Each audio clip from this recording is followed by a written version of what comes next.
आज गरहा थाना के पुलिस SHO जो है गश्ती के दरमियान रामपुर जयपाल में जा रहे थे। उसी बीच में दो बच्चे अब जिस कारण से भी हो पुलिस की गाड़ी को देख करके भागने का प्रयास किए। प्रयास के क्रम में दो बच्चे जहाँ रोड किनारे पानी का गबरा था, वो गबरा 12 फीट के आसपास गड्ढा था। बच्चे को समझ में नहीं आया, बच्चा उसमें छलांग लगा दिया। लगाने के बाद एक व्यक्ति उसमें से पकड़ा गया, एक व्यक्ति का लाश नहीं मिला। बाद में लाश जब मिला और गांव वाले उस लाश को लेकर के इधर आ रहे थे मेडिकल के लिए, और इसी बीच में गांव वाले ने मुझको फ़ोन किया। तो हमने SHO हरेंद्र तिवारी जी को कहा कि लाश मिल गया, आप उस डेड बॉडी को ले आइए।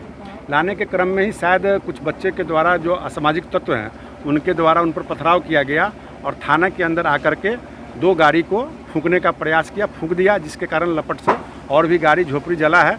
थाना सुरक्षित है।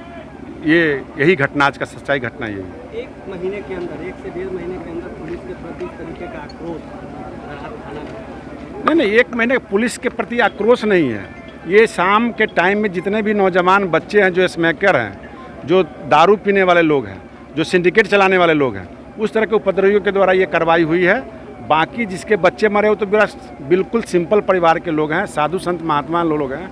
घटना तो घट चुकी है, लेकिन उस घटना के आड़ में असामाजिक तत्व जो होते हैं आकर के ऐसी घटना की, उस पर कड़ी से कड़ी कार्रवाई होगी। इसमें का कारोबार बढ़ गया है निश्चित तौर पे पूरे बिहार के अंदर। स्पष्ट शब्दों में मैं कहना चाहूँगा, दारूबंदी के बाद चर्स, अफीम, गांजा, स्मैक, ये सुलेसन जो टायर वाला होता है, वो वाइटनर तमाम बच्चे यूज करते हैं और 15 से 25 साल के बच्चे आज बर्बाद हो रहे हैं। ये सबसे बड़ा कारण है कि ये नशेड़ी लोग हो चुके हैं और नशा के आदी हैं, जिस कारण से कहीं भी तो कोई तरह का घटना करते रहते हैं। और वो घटना इस तरह का करते हैं कि अपने परिवार के गार्जियन के साथ भी करते हैं, क्योंकि उनका जो ब्रेन है वो अपने बस में नहीं है, नशा के बस में हो चुका है।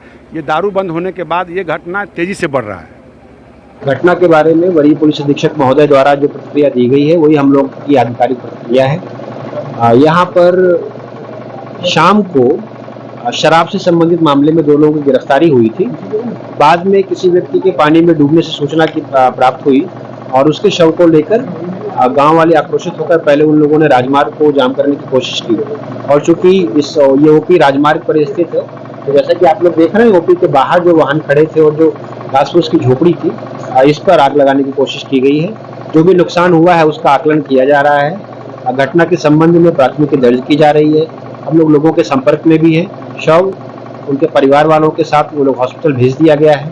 उसके संबंध में भी अग्रिम कार्रवाई की जा रही है और इस घटना के संबंध में भी प्राथमिकी दर्ज कर हम लोग अग्रिम कार्रवाई। पे कितने लोग को लाया गया गिरफ्तार करके? 2 लोग गिरफ्तार करके लाए गए थे। छुड़ा लिया गया है? अभी तक यही सूचना प्राप्त है, या इस घटना के चलते वो लोग कहीं और उन लोगों ने इंसिडेंट क्या हुआ एग्जैक्टली और किस किस प्रकार से घटना घटित हुई है, क्या क्या नुकसान हुआ है, इन सभी चीजों का हम लोग आकलन नहीं। पुलिस की कोई सरकारी गाड़ी को कोई नुकसान नहीं हुआ है। यहाँ पर मालखाने के कुछ वाहन जगह की कमी के चलते बाहर खड़े थे, उनका नुकसान हुआ है और एक निजी गाड़ी का नुकसान हुआ है। चौकीदार से मारपीट भी की गई है? इस तरह की जानकारी हम लोग को सामने आई है। उनको भी इलाज के लिए हम लोगों ने हॉस्पिटल भेजा है और बाकी किसी के साथ और किसी भी प्रकार का अभी तक विशेष दुर्घटना या किसी के नुकसान की, शारीरिक क्षति की सूचना नहीं आई है। लेकिन चौकीदार के साथ मारपीट की सूचना आई है।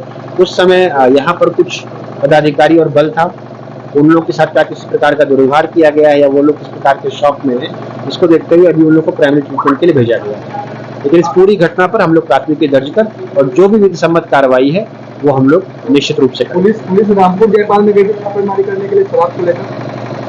देखिए, पुलिस ने 2 लोगों को पकड़ा था और उसके आधार पर जो अग्रिम सूचना मिली थी उसके आधार पर छापेमारी के लिए गई थी, लेकिन फिर उन लोगों को कोई विशेष उपलब्धि नहीं हुई और वो लोग लौट आए।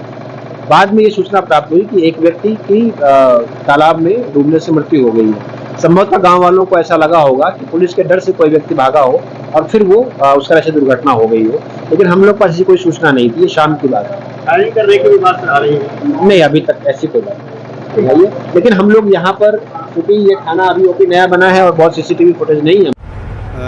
आज देर शाम को गरहा OP की सूचना प्राप्त हुई थी शराब के संदर्भ में।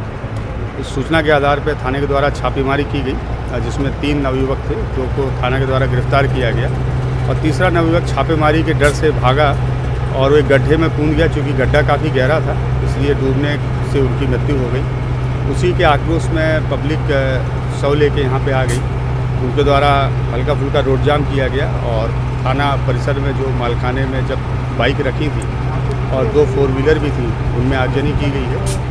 हालांकि थाना का भवन, थाना का सरिस्ता और जो भी अन्य कक्ष है थाने के, उसमें कोई तोड़फोड़ या आगजनी नहीं की गई है और ना ही कोई पुलिसकर्मी ऐसा घायल है। लेकिन फिर भी कानून का उल्लंघन हुआ है और पुलिस के कार्य में बाधा पहुंचाई गई है। इस संदर्भ में जो भी विधि सम्मत कार्रवाई हो वो की जाएगी।